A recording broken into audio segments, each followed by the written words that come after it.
Good evening and thanks for joining us. It was a shocking surprise for staff and parents at a Kitscoty daycare after their playground was trashed and vandalized this weekend.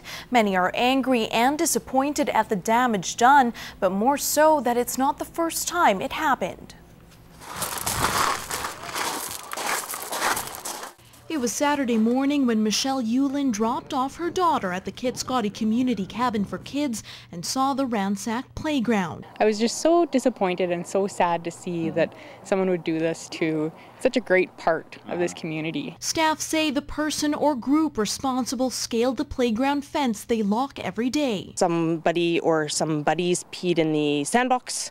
They also managed to throw up on some of the toys as they threw them over the fence. My heart fell. I couldn't believe, like, we've had small incidents in the past, but the extent of what had actually they decided to do was what was the most disheartening. The cost of the damage has been reduced to a few $1,000s thanks to some members of the community, but help is still needed. The parent volunteer that had come in today, they had fixed most of the larger toys that would have been up to $2,000 or $3,000. We have to get all new sand.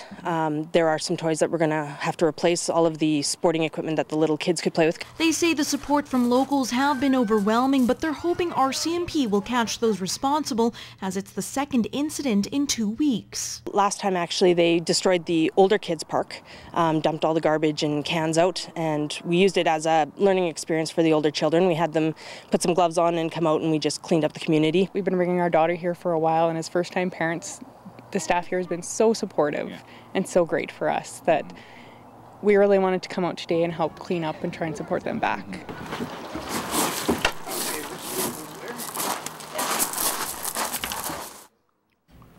Now, RCMP are still investigating. They could not be reached for a comment, but if you have any information, you're asked to call the Kitscoty Detachment. And if you would like to help out or donate, visit cabin4kids.org.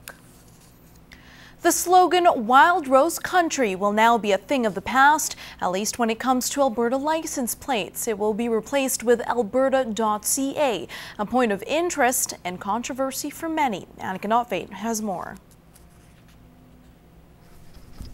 According to Lloydminster's MLA Richard Starkey, the license plate needed to be updated as they have been the same for the past 30 years. To include a reflective coating. We're the only jurisdiction in North America that does not have a reflective coating on the license plate.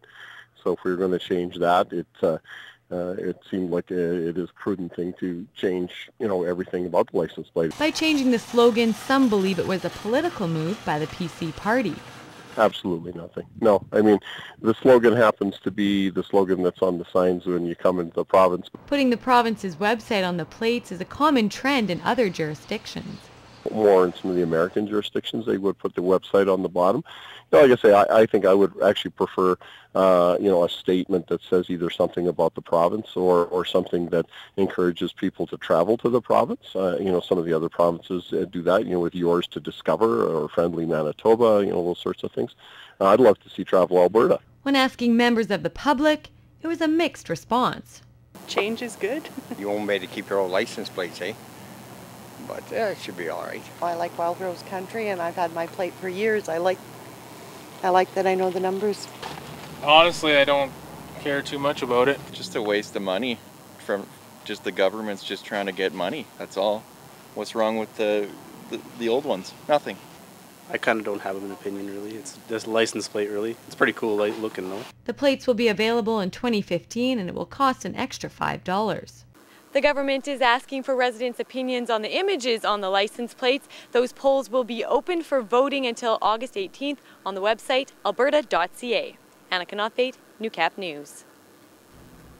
Canadian rockers Platinum Blonde closed out the Colonial Days grandstand last night. The group, best known for their hits from the 80s, performed some of their classics along with material from their latest works. Stacey Comer caught up with lead singer Mark Holmes to talk about the band's career, which has spanned over 30 years.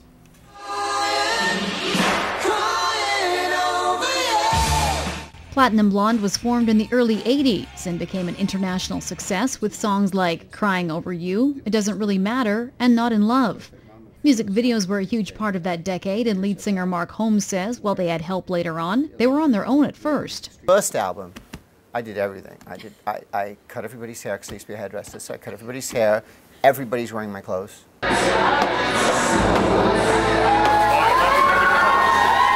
The group played to a packed house at Colonial Days, and Holmes says their songs mean something different to each fan. I suppose I came from the John Lennon school of writing music. I always like to paint a picture and let everyone else try to figure out what the song's about, and if you know what I mean, because that way it seems to be more special to more people. The band is playing some smaller venues on this tour, and after over 3 decades of making music, they still feel lucky to do what they do. I feel privileged to be able to make a living out of what I love in making music. I mean, you know, I don't have to work some other job to do this. I can make music, and the fans have afforded me that luxury, and I'll always do things for them. Holmes says they will continue to write and produce new music and tour, and have no plans to slow down. We really are. I mean, we make music. I mean, the chances of people liking it, we don't know. And that people like it and show up and sing along, it just blows our minds. Stacey Comer, Newcap News. Now, if you would like to see the full interview with Mark Holmes, you can check out our Newcap television Facebook page.